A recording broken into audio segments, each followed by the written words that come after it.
Okay, Aaron is here.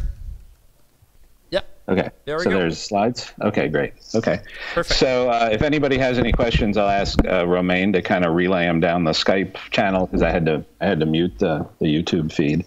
Sorry I couldn't be there with you all, but thanks for accommodating giving the talk via Skype, and thanks to Pierre for the fantastic introduction to Ambisonics. I don't have to. I could shred half of my talk here because he's already covered all of the heavy duty math. So we'll kind of launch into this. As he said, Ambisonics is this sort of so instead of the math description, sort of more a text description, it's an extensible hierarchical system for representing sound fields. There are different ways to do capture and creation, and the idea is that it's representing how something should sound rather than having specific speaker signals like other surround sound systems have.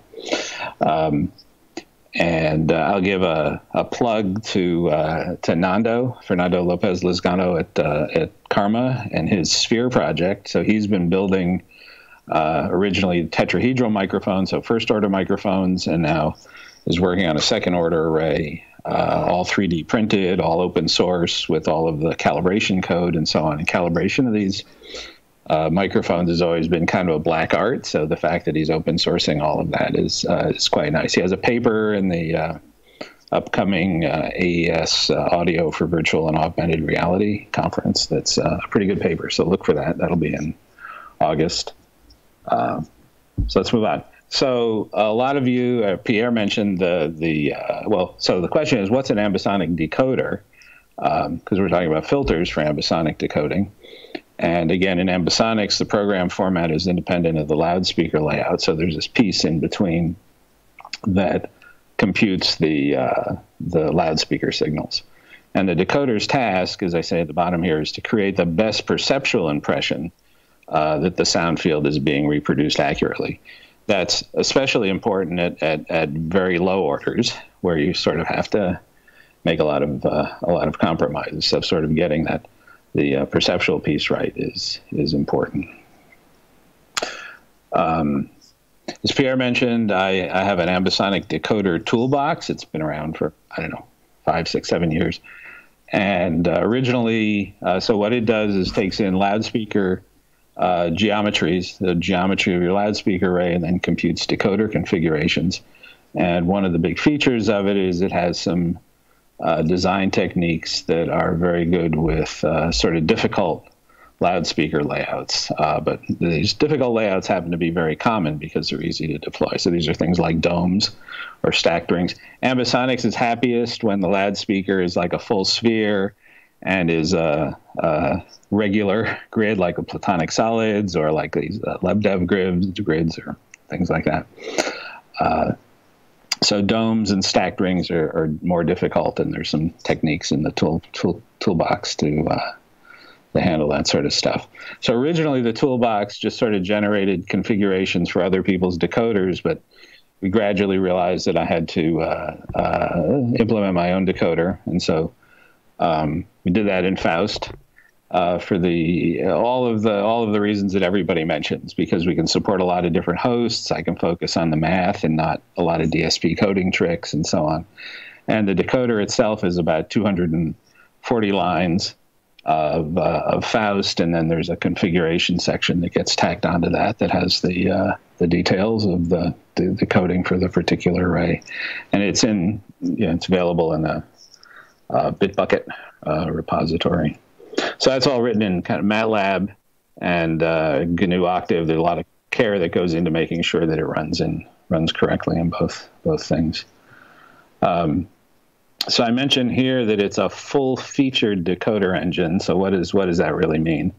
And what I mean by that is that it supports near field, what Jerome Daniel calls near field compensated high order ambisonics, and it's also what Pierre was describing. And this ends up having kind of bottoming out in some requirements for the decoder, and a lot of decoders ignore all of this. But one thing is you need these band splitting filters so that you can have separate low frequency and high frequency decoding matrices to support, the duplex theory of human hearing. I'll talk a little bit more about that in a minute. You also need this per speaker loud near field compensation per speaker because the design techniques assume superposition of plane waves, whereas loudspeakers are actually at a finite distance radiating spherical waves. And then there's also delay and level compensation because most arrays end up having loudspeakers at different distances. So 1 and 2 require frequency dependent processing and their phase requirements on those. And 3 is just a simple broadband delay and gain adjustment. So here's sort of the architecture of the decoder that's implemented. The program channels come in, they go through the band splitting filters, separate high and low frequency decoder matrices. That's what's computed by the toolbox. And then that goes into these near field correction filter banks. And the plumbing actually between the decoder matrices and the filter banks gets fairly complicated. Because you essentially have one filter per order per speaker, so you end up with a lot of the near field correction filters. And then finally, there's a delay and level adjustment. So let's look at the phase matched band splitting filter implementation. We'll take a step back and review sort of spatial audio psychoacoustics. Human directional hearing operates over 3 frequency regimes. Low frequencies, say below 800 hertz, basically where the phase of the distance between our ears dictates that. So that's time of arrival cues, so known as interaural time differences, or ITDs. And in ambisonic theory, this is modeled by the velocity localization vector. There's high frequencies, sort of from 800 up to 5,000 hertz, where we use relative intensity cues. Our heads, the phase between the ears becomes ambiguous, it wraps around, and our head starts acting as a baffle. And so shadowing effects start to take place, and the interaural level differences are what's important.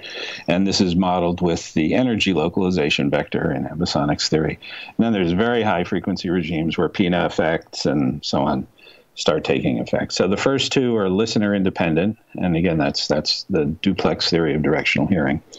And because of this, then Ambisonics incorporates different criteria for low frequency and high frequency reproduction. And the third, the PINA effects, are obviously, the listener's head interacting with the sound field. However, there's some interesting implications when you're doing binaural rendering because you're using somebody else's PINA essentially to reproduce for you. And so I've been thinking a lot about that lately. Basically, I'm not very happy with any ambisonic binaural render I've heard, and trying to reason through what's broken or what needs to be improved in those. But that's a different topic for a different day. So briefly reviewing the Ambisonic criteria, we require constant amplitude gain for all source directions, constant energy gain for source directions. At low frequency, we're looking for the time differences, the reproduced wavefront direction to be correct. At high frequencies, we want to concentrate the angular energy in the source direction. And there should be matching low and high frequency perceived directions. So that's the ideal. It turns out once you start moving away from perfectly uniform loudspeaker arrays, you start to have to trade off somewhere in that space. You have to start trading off energy gain for directional accuracy and so on. And that's one of the things that the toolbox has a lot of options for how those trade-offs take place. The implication of this is that the spherical harmonic components, the weights of the spherical harmonic components are different at low and high frequencies, again, with a transition somewhere in the 300 to 800 hertz region. So the phase response of the filters has to be the same regardless of the relative low and high frequency gains. So the idea for the implementation is to treat this like a loudspeaker crossover network. And here's the transfer function for the low frequency and the high frequency. Actually, can I? Oh, I can. Do you see my mouse there as a point? Okay, great. And those are the low and high frequency sections. And the observation is that if you flip the polarity of the high frequency section, these things sum to a first order all pass. So then the phase response is maintained regardless of the relative high frequency and low frequency levels. And if you want to see the code's actually in the paper. You can download the toolkit, look at the code that implements this. It's just a few lines of Faust.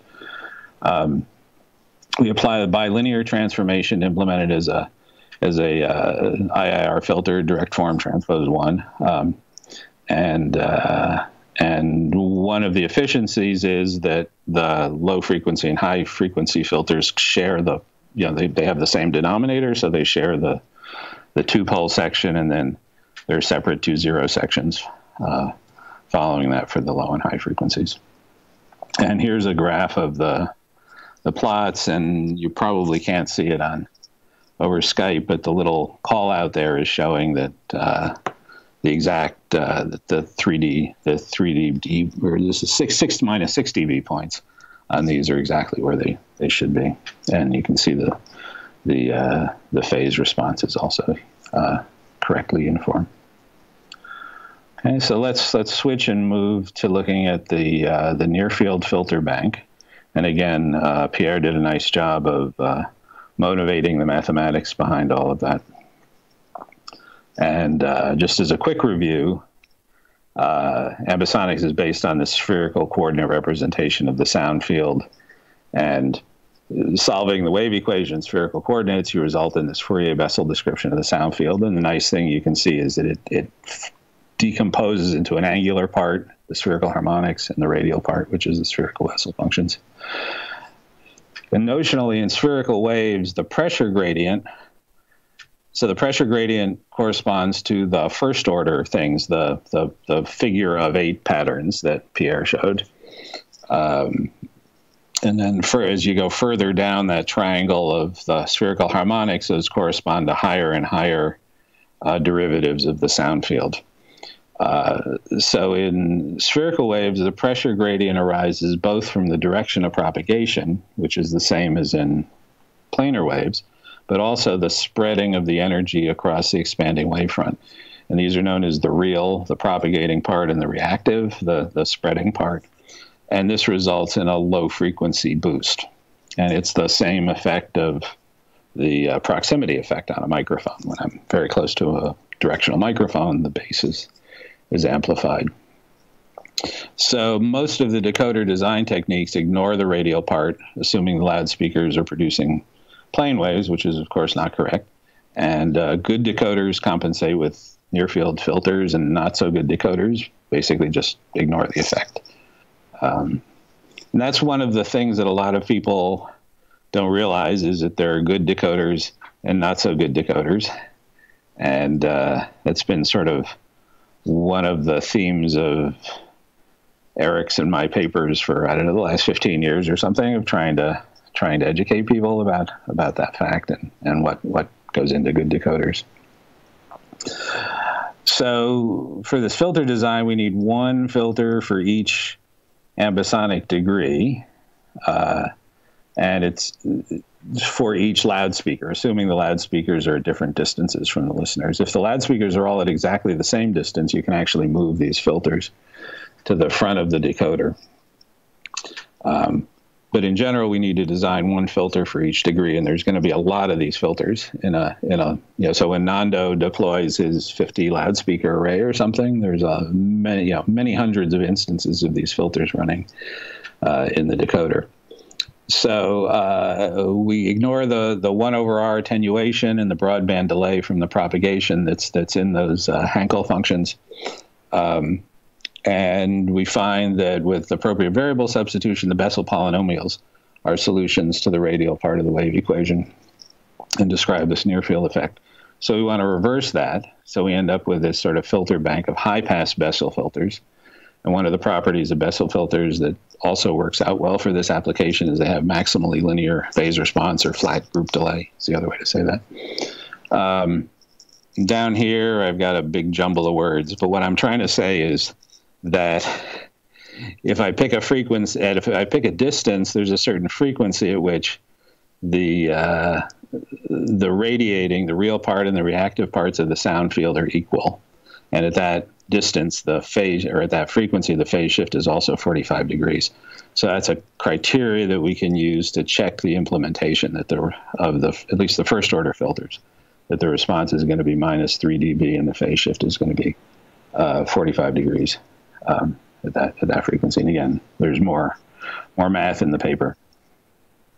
So to implement these filters, Daniel, and notably the MPEG 3D audio standard, uses bilinear transformation to move from S domain to Z domain, and then factors into a series of second order IR filters. There are two problems with this. One is that they're high pass filters where the crossover for the critical frequency is much, much, much lower. Often the effect of these, the critical frequency of these filters is 100 hertz or less. So it's much, much less than the sample rate. And implementing these as biquads, you need high precision coefficients and computation, and this is a well-known problem with biquads. Also, the frequency warping of the bilinear transform upsets the phase linearity of the original Bessel filter. And again, that's an important thing for ambisonic reproduction. So the solution that we came up with is to implement these as digital state variable filters. And Julia Smith has a nice tutorial on those that I reference in the paper. These are essentially a series of integrators and feedback around the integrators that implement the S domain transfer function directly and avoid the numerical precision problems. Anyway, we can talk about why that is, but that's for a different day. So I developed a SymPy package that basically does all the math to do this. So it generates the Bessel polynomials, factors it into these products of linear and quadratic polynomials, writes the filters out in Faust, and that's all sitting in a Git repository called NFC Filters. And what drove this was the original Decoder toolkit had, I think, up to 4th or 5th order filters in it. And then Natasha Barrett started writing pieces that required 6th and 7th order. And so she said, Aaron, can you make me some higher order filters for this? And so that was kind of what motivated putting this package together.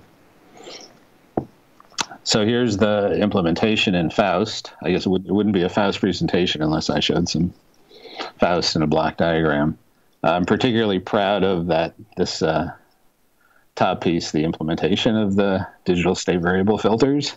And I think if I had to decode that right now, I probably couldn't do it. But yeah.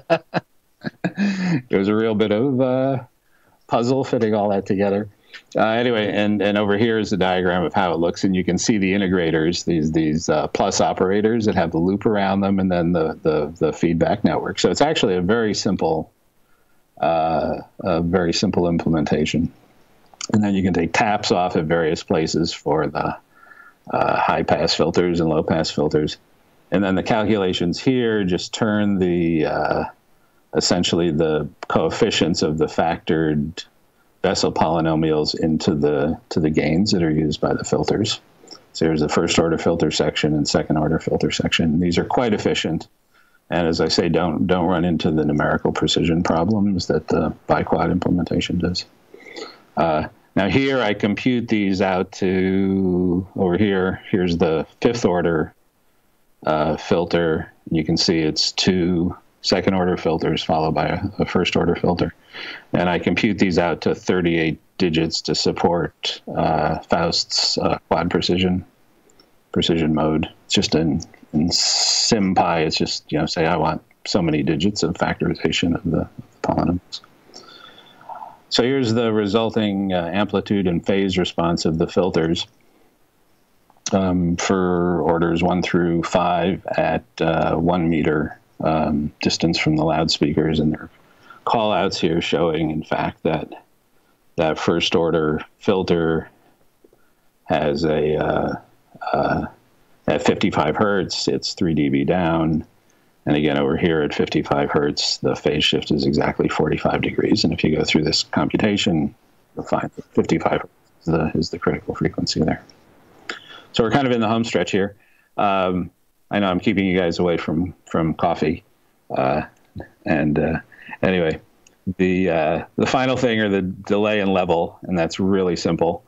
So if you remember back when we derived the NFC filters, the near field compensation filters, we ignored the broadband delay and went over our attenuation in the radial solutions.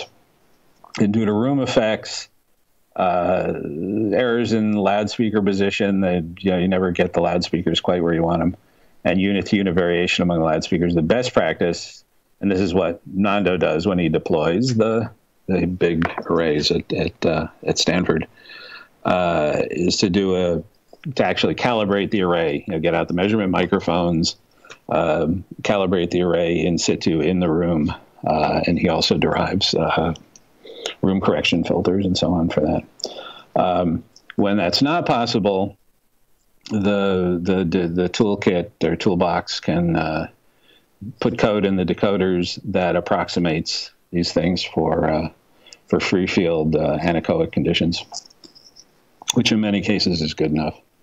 However, I note that many widely used decoder plugins, in fact, some of the ones that I generate configurations for, ignore this entirely, and it leads to really confusing results when some speakers are much closer to the listener than others. And this is due to the precedent effect, the Haas effect, or also called the law of first wavefront, meaning that the first thing you hear is where you localize the sound to. So oftentimes the closest loudspeakers are the overhead ones, and basically it just sounds like all the sound is coming from overhead, and you don't hear any spatial effects. So being able to delay that loudspeaker, essentially to move it back into the proper place on the sphere, is quite important.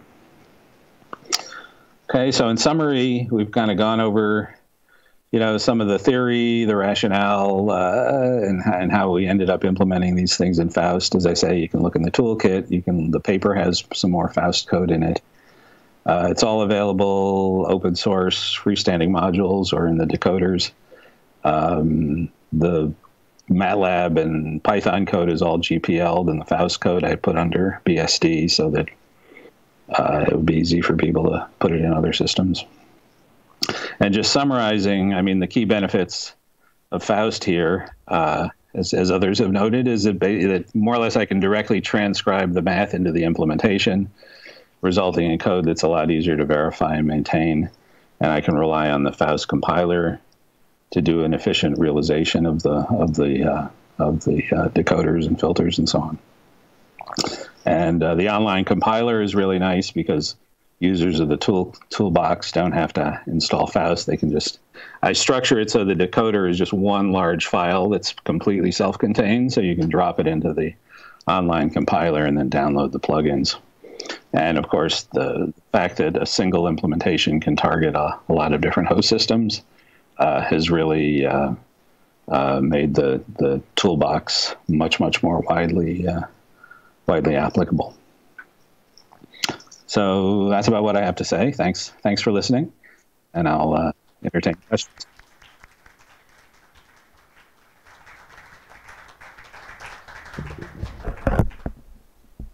Thank you, Aaron. Any questions?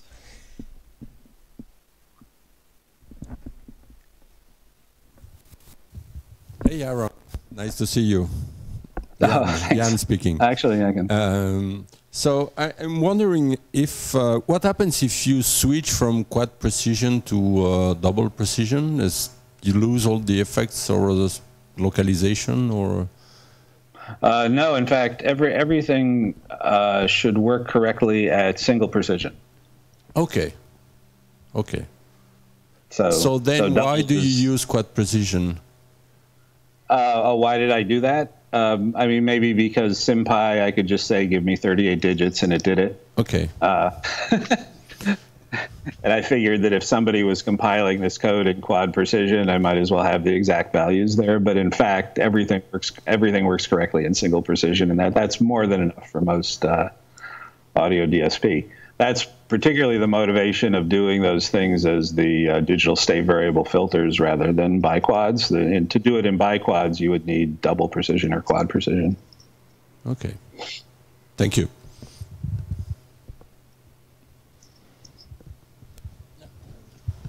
Pierre has a question. Sure. Hello, it's just want to say thank you for your awesome toolbox that I'm using, overusing. And just I did like this implementation of NFC, but I followed the work of Faust Adriansen. In a paper of 2006, he proposed another implementation compared to the Daniels one. So I remember I was struggling with the Faust code to do that, and I definitely have to compare with your implementation, which looks very cool, not using biquads. And okay, just this remark. And my question is just, what's your favorite decoder type when you have to, from your personal experience? Good question. Well, so one of the nice things about being close by Stanford, I mean, I work just down the road from Stanford, is I have Nando, who is deploying large arrays and using the toolbox a few times every semester. So we get to do, and then there's the listening room at Karma. So we get to do a lot of decoder comparisons and listening tests, and of course that's the real, listening is the real test for these things. And so currently the toolbox supports mode matching, or the pseudo inverse methods. Mm-hmm. It supports the all-rad method. That's the combination. The hybrid VBAP. Mm-hmm. And, that's the one I'm using the most, all-rad, because that ends up being and then there's the one based on the spherical Slepian functions, where essentially you derive a new basis set. Mm-hmm.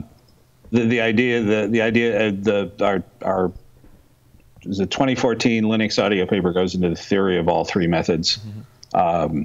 And I kind of was initially inclined to the spherical Slepian stuff, I think maybe just because it was cool to say spherical Slepian.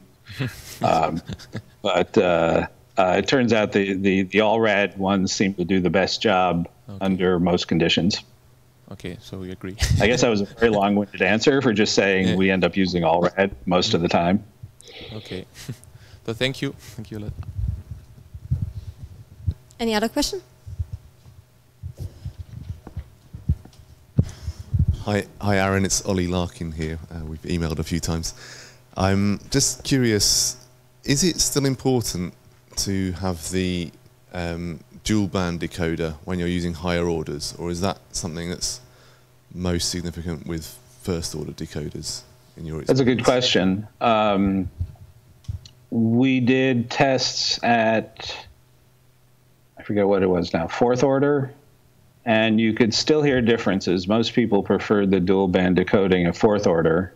We haven't really done listening tests beyond that. But you're right, as you go to higher and higher orders, the improvements offered by that get less and less. Okay, thanks. I just was interested because the IEM plugin that came out recently, I don't think it does dual band decoding. Yeah, in general, they don't do that. Yeah. The folks at IEM, Zotter, and everybody else don't do dual band decoding, but certainly at lower orders, as I say, up to 4, the difference is quite striking. And we've done some tests where we've been very, very careful to try to match all the levels and get the high frequency, low frequency balances correct, and so on and so forth. And there's still at fourth order, the dual band still sounds better. Thanks. Cool. Thank you, Aaron. Thank you so much. Sure. Thank you. And actually, if Pierre could send me a reference to that the paper on the near field filters that he mentioned, I'd enjoy taking a look at that.